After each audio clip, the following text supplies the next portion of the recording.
Hello, everyone. My name is Olivia Olson. I am the Community Engagement Librarian at the Troy Public Library.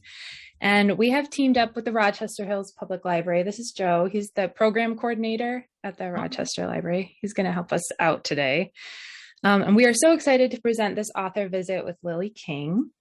I just want to start by saying we are so grateful to both of our friends groups, the Rochester Library Friends and the Troy Library Friends. They are a group of volunteers who sponsor all of our programs. We would be nowhere without them. So we are so grateful to them. Joe helpfully posted their web pages in the chat. So if you're interested in becoming a friend or learning more about what the friends do, that would be the place to go after the program. He's also going to post a link to buy Lilly's book, which you will absolutely want to do after we talk about it today, because it's just a fascinating book. So after the program, that's where you'll want to go. Let's start the program. So I'd like to introduce Lilly. She is the author of 5 novels, including The Pleasing Hour, The English Teacher, and Father of the Rain. But her breakout was the critically acclaimed bestseller Euphoria, which won the Kirkus Award, the New England Book Award, and was a finalist for the National Book Critics Circle Award.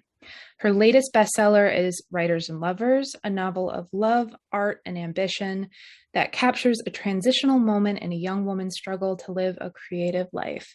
We are so excited to have her here today. Welcome, Lilly. Oh, thank you so much, Olivia. It's such a pleasure to be here. Oh, it's so good to talk to you. So I wanted to start by saying, I was telling you this a little bit before we started here, that our book club just read Writers and Lovers and unanimously loved it. And I think people who are in book clubs know how rare that is. So I was wondering if you could start by telling us a little bit about the book. Oh, sure. It is about, as the people who are in the book club know, and thank you so much for choosing it and reading it. It is about 31-year-old Casey, and she has moved back to Massachusetts, and she is $70,000 in debt. She's just had her heart broken. Her mother has died in the winter, so about 6 months ago, and she gets a job as a waitress, and she has a novel that she's been carrying around for 6 years trying to finish. And she's moved many places, but that novel has kind of been her home and her kind of security blanket in a way. And yet she feels like her life is getting riskier and riskier, and at her age a lot of people are becoming more stable in their lives and making sort of more practical decisions. And so she is at this kind of fork in the road, or really I like to think of it as kind of a chasm. She feels like the rest of her life is out in front of her, but there's like this big huge abyss that she's kind of standing on the edge of, and she's trying to figure out, in love, in life, in work, in health, everything comes to kind of a terrible spot in this book, and she's just trying to figure out her way across to the rest of her life. Yeah, so the book is really driven by Casey's life and this particular point in her life where she's struggling in these ways. And throughout the book, I think the reader really gets to know her well and gets a sense of who she is. How do you get to know, as a writer, how do you get to know a character well? Oh, it's such a good question, because it takes time. It's just like any kind of real life relationship.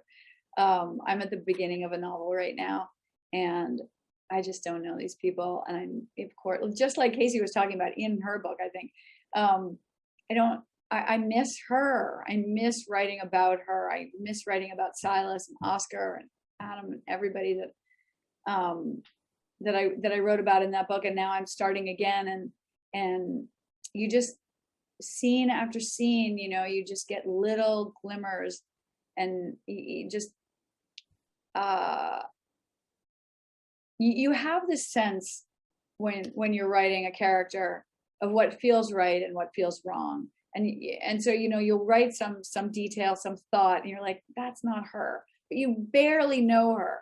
but you're just kind of building, and you just very, very, very slowly, kind of brick by brick, building this relationship with her. And it feels, partly like I'm creating it, but partly like I'm excavating, and I'm just kind of brushing the sand away from this thing that's already there, and that's the really fun part, even though maybe day by day it doesn't really feel that fun. It sounds fun.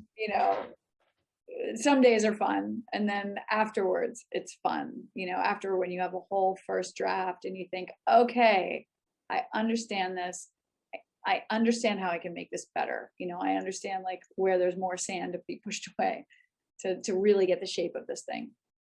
Do you feel like you get more confidence as you go along in a story? That is also a really interesting question, because yes, at first, it feels like, okay, I'm getting momentum, right? And then always for me, about 2/3 of the way through, I just run into a brick wall, like boom, nothing. Like I don't see my way through ever. I mean, I just can't. And it's always in the same kind of spot. Just when I have to kind of be turning the corner toward the home stretch, I just feel like I've knit a sweater, but it doesn't have the shape of a sweater. And how will it ever have the shape of a sweater? It's more like the shape of a car. And so I have to find my way back to that shape. And I've said this before, I always go to my husband and I say, I can't do it this time. I'm going to have to quit. And he's like, you always say that. I say, no, this time, with this novel, I was like, this time, I really mean it. It's different. I'm not going to be able to do it. And he's like, get back up there. You said that last time with Euphoria. So it just, I go through that, and then something happens, something clicks, and I push through to the last bit. And so do you know exactly what happens when do you have like a routine or like a person that you, other than, you say your husband, but do you have like writer friends that you can talk to? Like what pushes you over? Because it sounds terrifying to have put so much work into something and then feel that pause. I think it's time again. I maybe walk away from it for a little while, and then it's almost like I need to replenish, like I'm drained and I need to fill up. And so I give it a little time. I give it I read other things, and it starts to become clear, over a little bit. I do have a writer's group, and I swear by that. And anybody who's listening who's a writer, I encourage you to get a writer's group. Because it's very, very, very helpful. And there are people who make me not feel crazy for feeling all the things that I feel. And I do talk about things, but I more complain while I'm writing the first draft. It's more I'm complaining, and I'm not showing and saying what should I do now? What should I do now? Yeah. There are people who write like that, and they really like that kind of instant feedback. But I don't like feedback until I've written many drafts, until I can do no more. And then I want someone else's eye on it, that, places that I just haven't been able to see. This brings up a couple of really good questions that I think our book clubbers sent in. One was to ask, so you say that you miss Casey, which makes sense. It's like it reflects the feeling of the reader when they're done with the book. It's like you miss spending time with that person. The book clubber wanted to know if you ever considered writing a character again, or if you're tempted to keep writing a character story after the book is done. No, I haven't. I haven't been. Their ending feels very, very much like an ending, and I've never wanted to go back to anybody. But I will say, weirdly, with this book, so this book came out on March 3rd. I had 3 events on March 3rd, 2020. And then I had 3 events, and then everything shut down. And I'd never had this experience before, but I felt I thought about Casey a lot, like she was in the world, and I was so glad that she hadn't lived through a pandemic because I felt like this, I mean, she barely scrapes by in this book. And if there had been a pandemic, it just would have been the worst thing for her ever, financially, psychologically, everything. And I had this weird feeling of kind of protection of her and worry about her. And what if she is in the pandemic? It was, Oh, yeah. I had never had that with a character ever before, but I did think about her a lot. So I'm not, she might come back to me. She feels more real somehow. Yeah, she works in a restaurant, so she would have really struggled and in school, she would have really struggled. Yeah. So Casey has a lot of financial trouble in the book. And we talked about this in our discussions, is a lot of, especially contemporary fiction, they just kind of blow past the idea of money. Money isn't discussed, or the people in the book are fabulously wealthy and they don't have to think about money. But Casey has real financial concerns. Why was it important for you that played such a big role in Casey's life? It was so much my experience as a young 20s and 30s. It was impossible not to write about it because I just think there are so many people who graduate from college, either in debt or with goals that have no financial promise. Yeah. And I thought it was really important to write,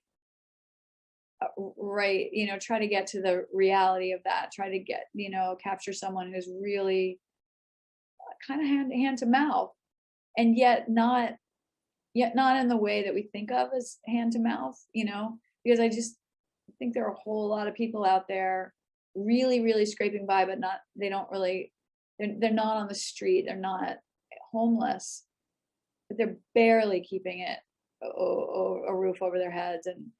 And I don't know. I do think when you choose to pursue something that has no guarantee of any kind of financial success, I think it's such a huge part of that experience is knowing that you are walking away from being a money earner. And I think it would be impossible to write about that without that element. And I wasn't interested in writing about someone with a trust fund. So yeah. Their life story is very different. I remember a professor I had, majored in English, and we, the very end of our time in college, our professor told us about, he said some of us would go on to get advanced academic degrees and some may go on to get a PhD. And I think he was talking about himself, but he said, it's a great thing to do, but you see all of your friends and your peers kind of moving forward and you're kind of stuck in this space.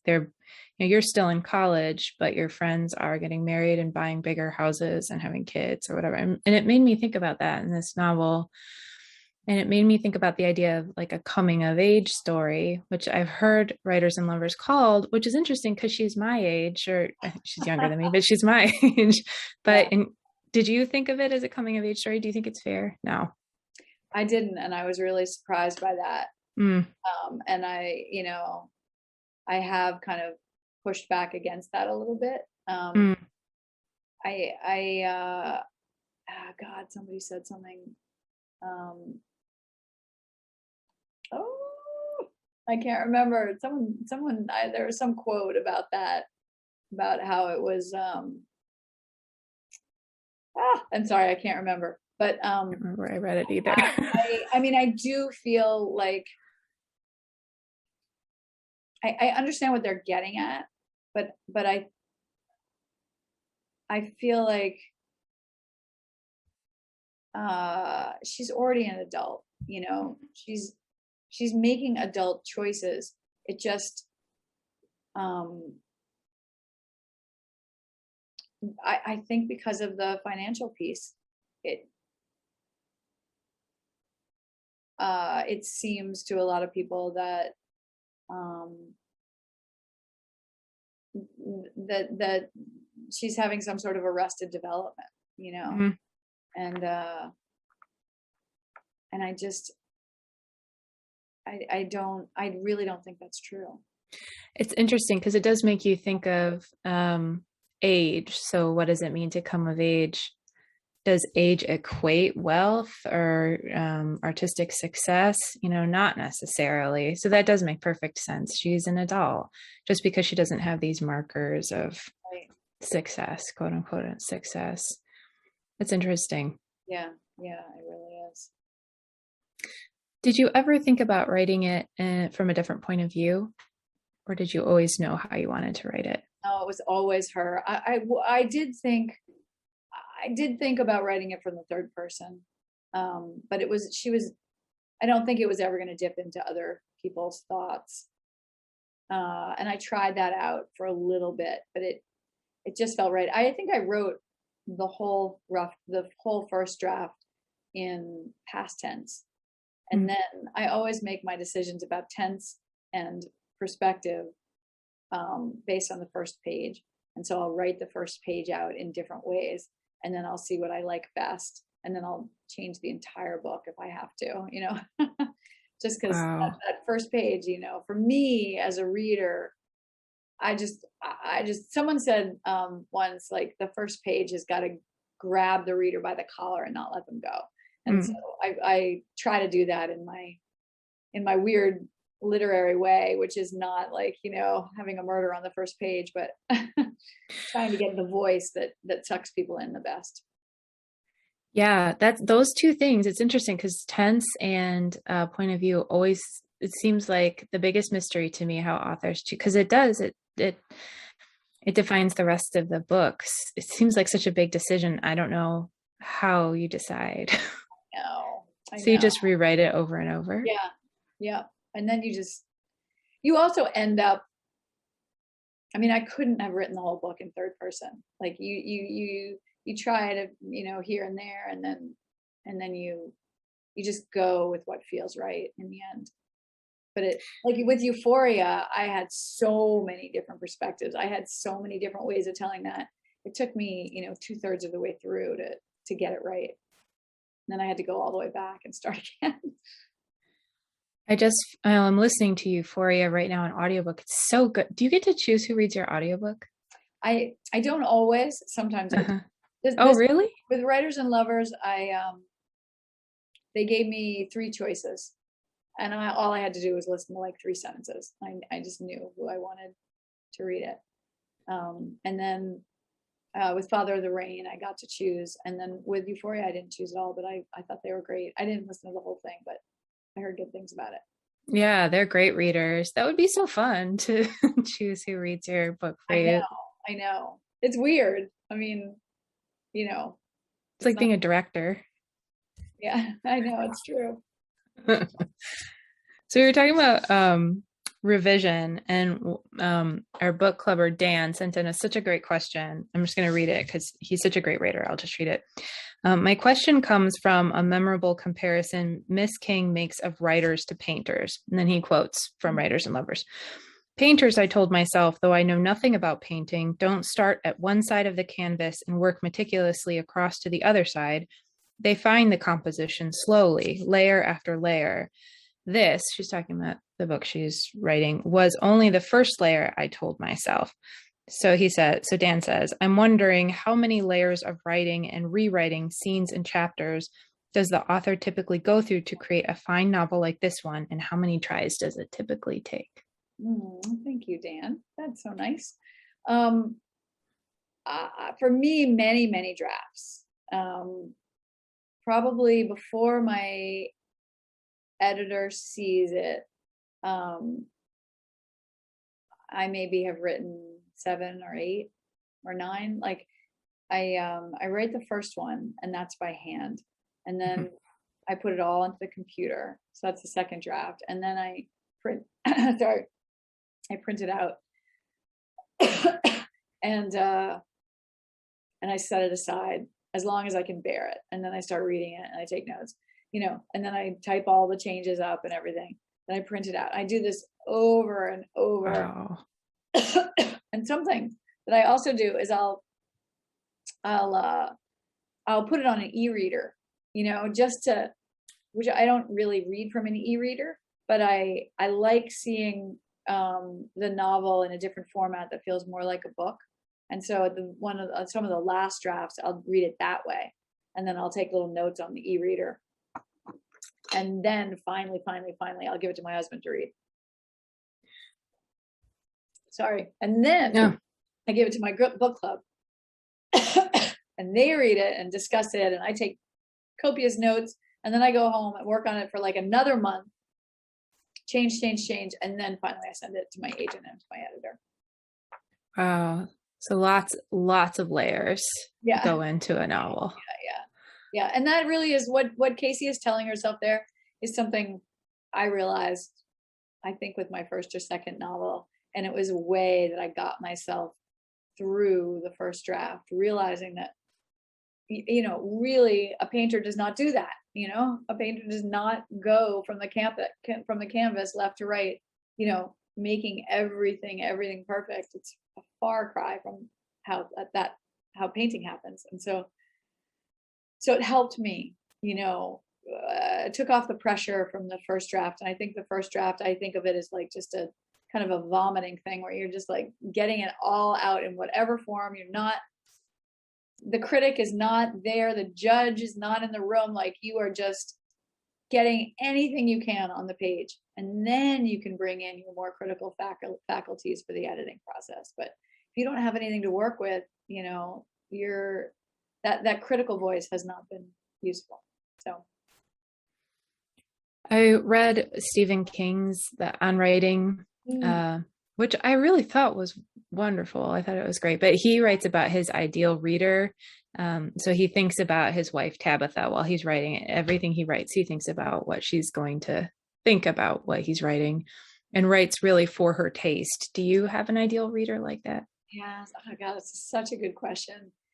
There's a part of me at first that can't think about any reader other than myself, because it would make me freeze up. And because I'd have to allow myself in the first draft to write whatever I want and have the security that no one is going to see it, but me. And so, but then I always say that my ideal reader is actually, I'm pointing at her house. She lives across the street from me, my friend Lisa Adams. She is just she is not a writer. She's a reader, like a passionate, really good reader. I love all the books that she loves. We have, very, very, very similar taste. And I think about her, I think about writing something that she would really like. She's just been really responsive to my work, and I just adore her as a friend. And I don't know, I always give her an early galley of my book, and she's who I think of. It's like having an antidote to the inner critic voice. It's like your inner supportive voice. Exactly. That's nice. Yeah. Do you have any writerly superstitions or routines? I mostly like to write after I eat. Oh. Write on an empty stomach. And that and mostly because I can't have caffeine unless I have a full stomach. Get really shaky and everything. And so I like to have my breakfast and I like to have my tea. And I have to write like on lined paper on a spiral notebook with a pencil, usually a mechanical pencil of some kind. And the tea is pretty much my biggest superstition. Like, it's not even a superstition. I really, really like to have a cup of tea while I'm writing. And it's funny when I'm not writing and I drink tea, it like I have this like Pavlovian response where I just Uh-huh. feel like writing so much and I kind of have to stop myself. Uh, and I I really think that's about it. I used to have like a lucky scrunchie, like lucky orange scrunchie. Sure. Um, but we moved 3 times and I lost my orange scrunchie, so Oh no. I don't have that anymore. But you're doing okay without it, so. Okay, okay, knock on wood. Knock on wood. Yeah. Yeah. So in thinking about the critic, I'm thinking about the landlord character in Writers and Lovers, who's pretty critical of Casey. Yeah. And we had a long discussion about him telling her, I can't remember the line exactly, but he's basically shocked that she still thinks she has something to say Mm. on the page that he. And I was wondering if, and not to get personal, but if that's something that you've observed, if there's sort of this critical notion with writers, say especially with young female writers, if there's this idea that they have a lot of nerve to be writing. Mm. Yeah. Yes, I do feel like I do feel. I mean, somebody did say that to me once, and I feel like when I was young and writing my first novel, I got a lot of that. But I also think that like that guy who said that to me in real life, and I wanted this to be true for Adam, but I don't feel like I gave Adam enough space to really reveal his full self. But I feel like at that moment it was, it was, I understand why Casey responded the way she did to that, because, he said, I just think it's extraordinary that you think you Mm. have to say. And, and that's terrible. I mean, it really rattled her because he was basically saying the thing that she fears the most, that you don't have anything to say. I mean, we all fear that. Even if we're not writers, we feel like, Mm. I don't know, we're not good enough in some way. And, and so I think he was very much expressing, um, that. And I feel like most writers don't really know what they have to say until they've written it. And then you figure out, oh, that's what I was getting at. That's what I was thinking. Like, it's not, you don't know in advance. I mean, that's why you write, to kind of figure it out. I can't figure it out any other way. I can't figure it out by talking or thinking or anything. I can only figure it out by writing. And so that's one part of it. And then the other part is that Adam, I believe, really wanted to be a writer himself. He was a passionate Mm. writer, and we don't find that out until the end of the book. But I think that's something that stopped him from writing, and so he was just vocalizing to Casey something that he tells himself all the time, and that's why he doesn't write anything. And I mean, I think that's true so often when you're insulted or criticized. It really, the person who's done that is really directing it toward themselves, and it doesn't have anything to do with you. And it takes years to figure that out, and then it takes more years to remind yourself to tell yourself that when it happens. And so I have more sympathy for Adam than most readers, because I feel like I understand him more fully. I had many more scenes with Adam that I cut back, and Adam's kids and all this kind of stuff. So uh, he kind of got a little sidelined. I'm really glad you said that. That's such good insight into that character. And it is so true that people, especially when they're so critical, they kind of keep themselves from being ambitious. It can be really threatened. It's almost painful to see someone succeeding where you sort of self-sabotaged. That's really interesting. Yeah, I could see that definitely being true. It's probably true outside of the creative world too. It's probably true Yeah, all over. yeah, exactly. Interesting. That's great insight on that character. Oh, someone asked, did writers and lovers require any research? I think they must have read Euphoria and wondered if. I feel like very little. Uh,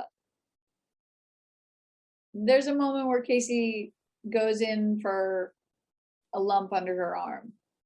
I did a little research on that, and I didn't use any of that research. Yeah. There's a moment where she and Silas play a chess game. They play out a very famous chess game that actually had its 170th anniversary yesterday. Oh. Called the Immortal Game, and it's just a famous chess match.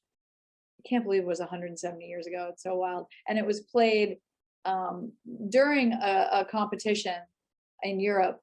But the chess match was actually played when two players were relaxing on a couch between games, and it's just one of those, it's an amazing game because the person who wins loses everything and just somehow manages to checkmate, but has lost all of their powerful pieces. Wow. And it's a good metaphor in the book. It was a good metaphor, I think, for Casey's situation and how Silas was trying to help her. But I had a couple of books on that Immortal Game, and I had to comb through it like step by step. And then how do you insert moves of a chess game into a scene of a novel? So right. that was one of my little research moments for that. Do you play chess? No, I used to play a little bit, but haven't played in a long time. That's another game that's like a mystery to me, how people get really excellent at it, and that there can be legendary games that are really recorded. I know. People can still research them. Yeah. I know, and you can go online and watch them play out. Wow. They'll have a little, kind of like a little animation thing of it, and it's really cool to watch. It's kind of ghostly. It's like yeah, seeing... I know. I love that. Those two men were sitting on a couch and just doing that, and it was preserved. Yeah, something about it being that casual too makes it extra ghostly. It doesn't have that formality like a professional game. Exactly.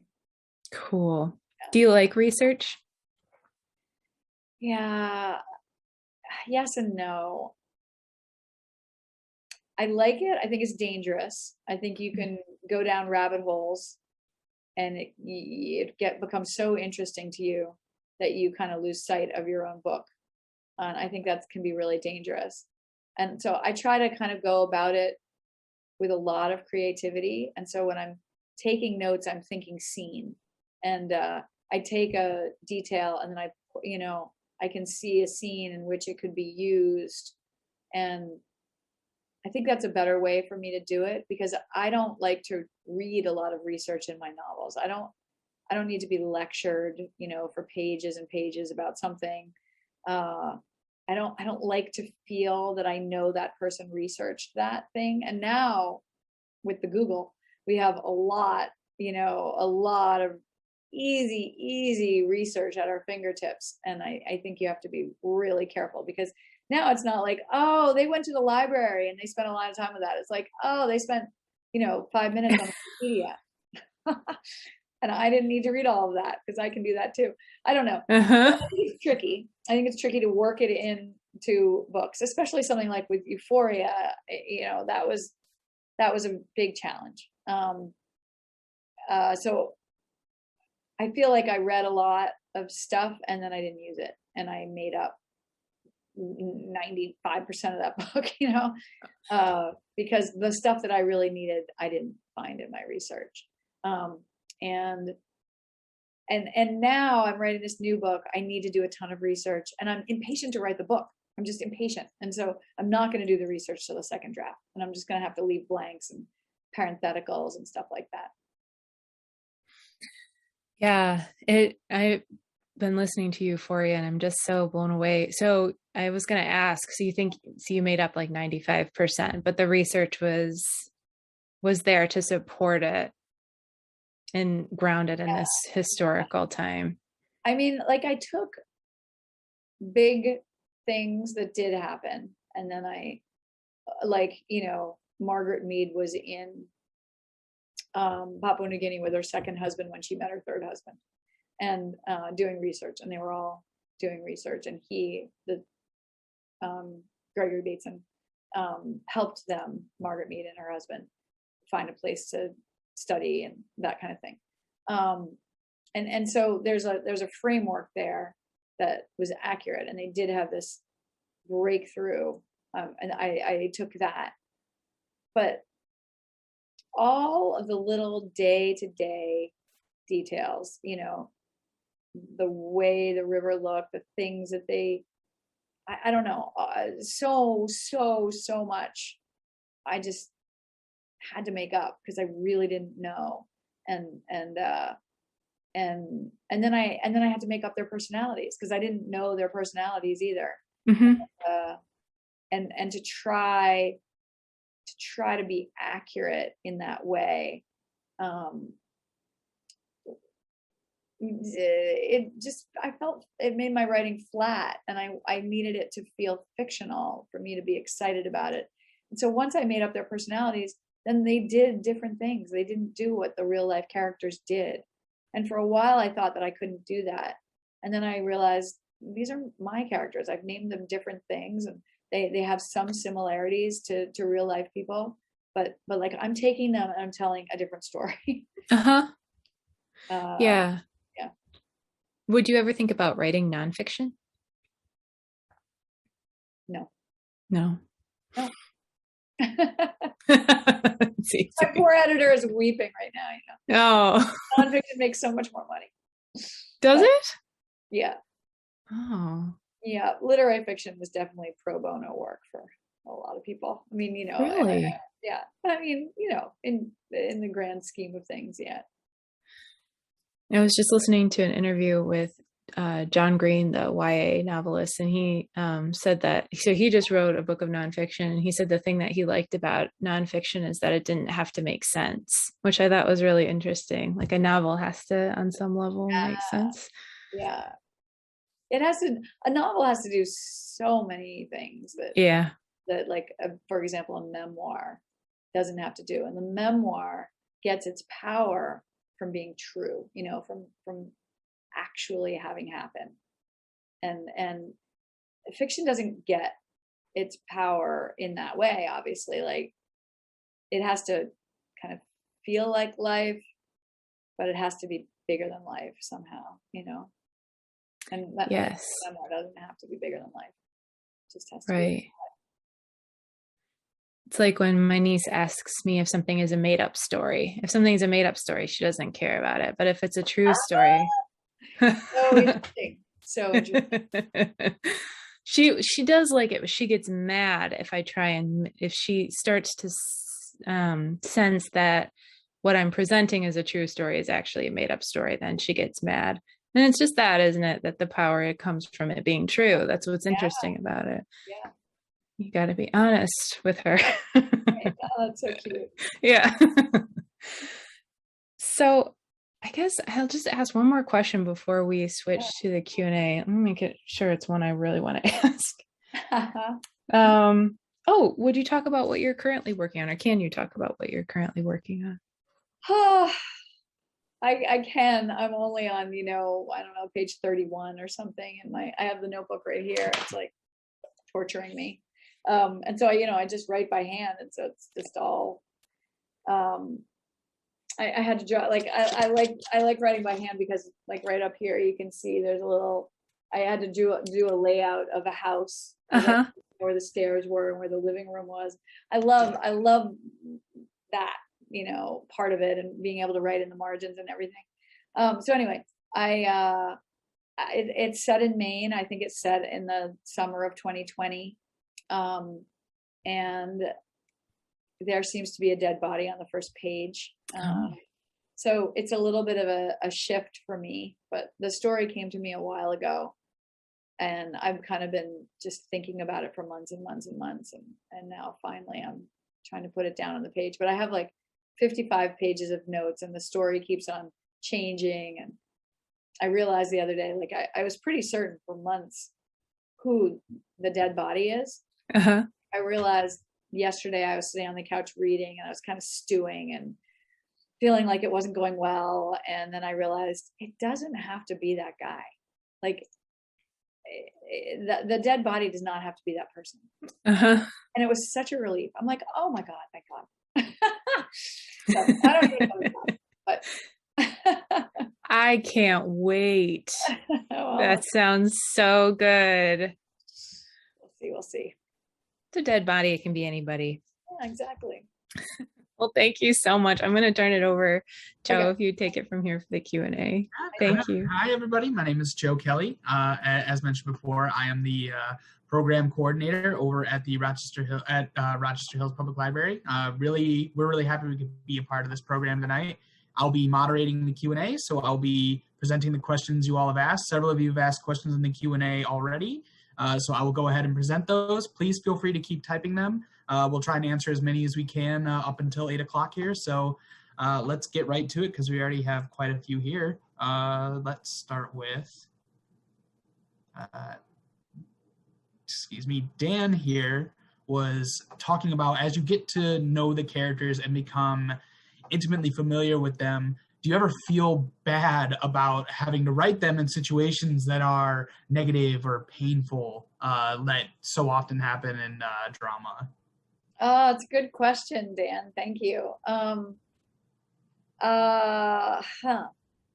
It's funny because yes, in a way, I do feel bad for them, but I also find it really exhilarating when I feel like I've captured it. I feel like I've captured some emotion, or I've captured some tension, and so the exhilaration definitely overshadows feeling bad about for the character, because I finally feel like I was aiming for that, and then I got to it, and that feels really good. The thing that makes me feel really bad is when I can't do it justice, when I have this idea for the character and I want them to do something and I can't quite get it to feel right, and that's when I feel really bad for them. So it's that difference between what you're doing versus why am I doing this, or like how is it going. Exactly. We have another question from Dana, who asks, what are your favorite books over the last 18 months by other authors? And if you can't think of any particular favorites, I would say also, is there just any books in the last 18 months that have like really stood out to you? I always have such a hard time remembering all the books that I've read, but I'm also sometimes reading ahead. So there are books that haven't come out yet because I'm, reading them to give them a quote, of support. But one of the first things I read right before the pandemic started was a book called The Revisioners by Margaret Sexton. And it's about it has two time periods. It has a current day woman and her son, and then her great grandmother escaping from a plantation in the South, and the modern day woman is in Georgia, and she has a white grandmother, and it's just this really great story, and I loved it so much, and I love the back and forth, and it was just beautifully done, very, very, very interesting. So that was my first one. Then I read Song of Solomon by Toni Morrison, which I'd never read before. I love Toni Morrison, but I'd kind of been saving that one, and so good, so very good. And I read Homeland Elegies, by Ahmed Akhtar. Incredible book. And I also read Sigrid Nunez's newest What Are You Going Through? I read that on like the day after Christmas, I think, because I'd gotten it, I think, for myself for Christmas. And I loved that book. She's so good. I just read The Secret to Happiness by Joan Silver. I love that too. I reread all of Jane Austen, right in a row, all 6, sometime in like March and April. Love them all over again so much. Not so much Mansfield Park, but all the others really loved.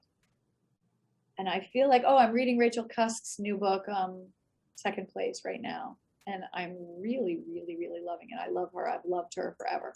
So those are a few. The love for books definitely comes through strong. We have a 2-part question here from Dan O. Says, were any of the books reflections of your own life?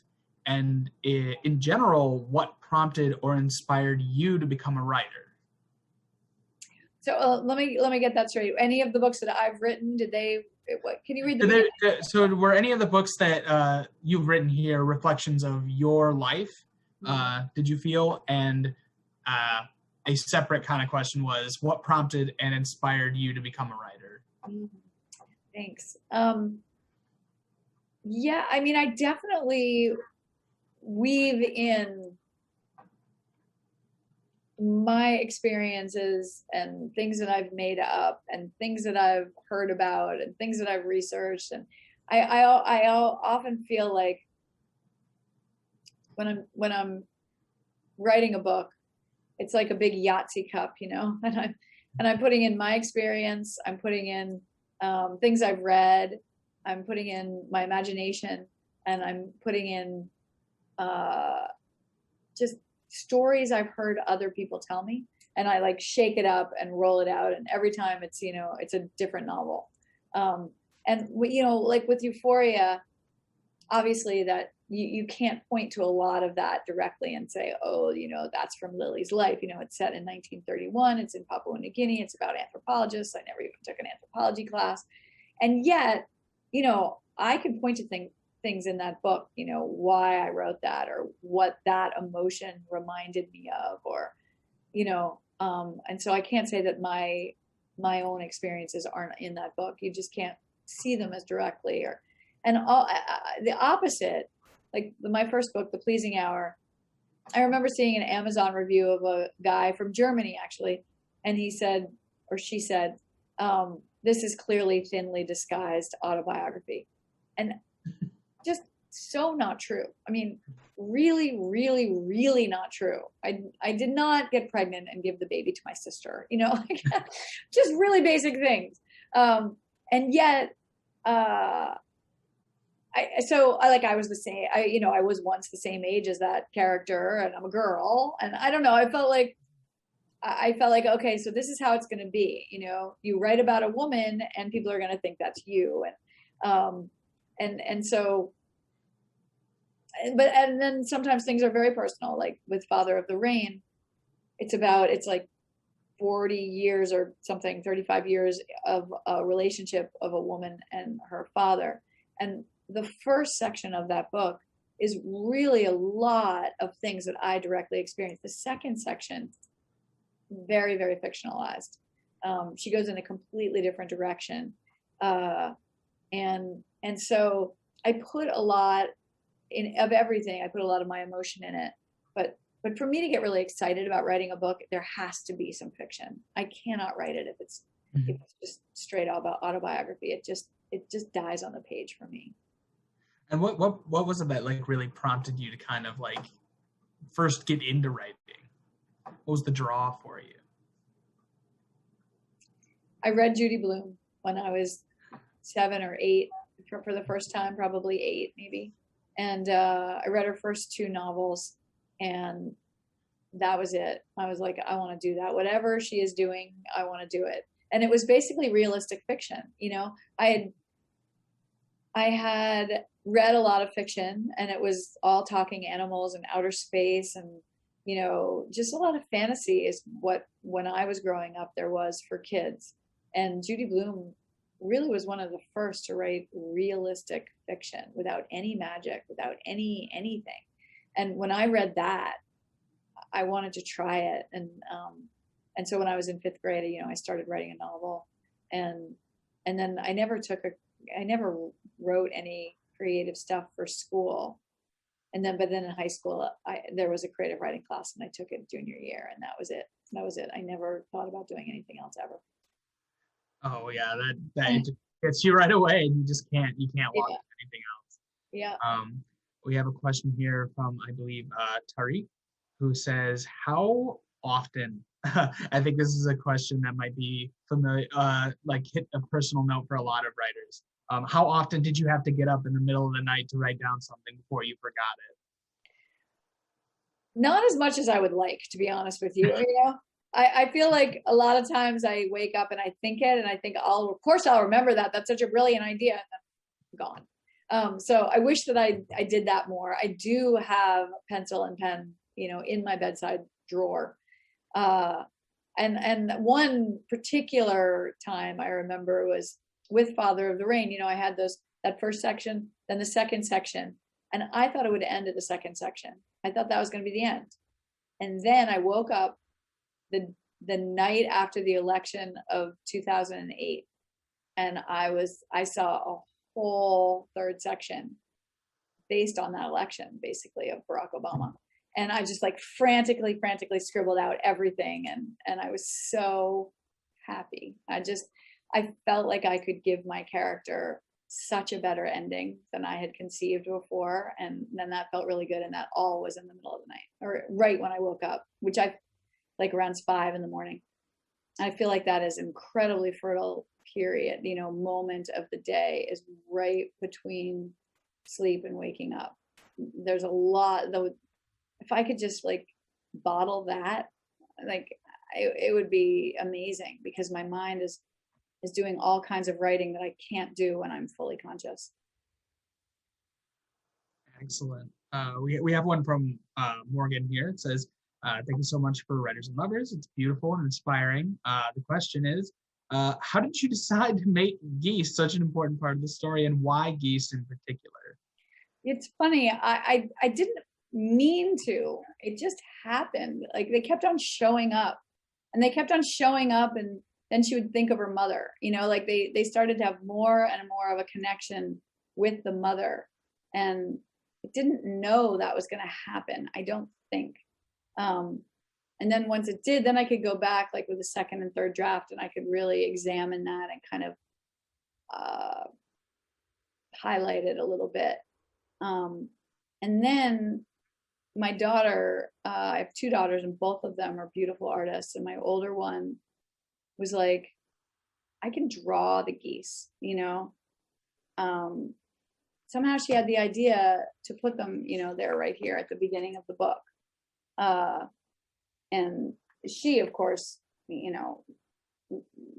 drew them with much more detail than they show up here. So of course she's like, oh, that's all very good, the way it printed out. But I love them. And so that, is even a more special thing. And I think I know why I did that, but I didn't really realize consciously that I was doing that. It's because when my mother died,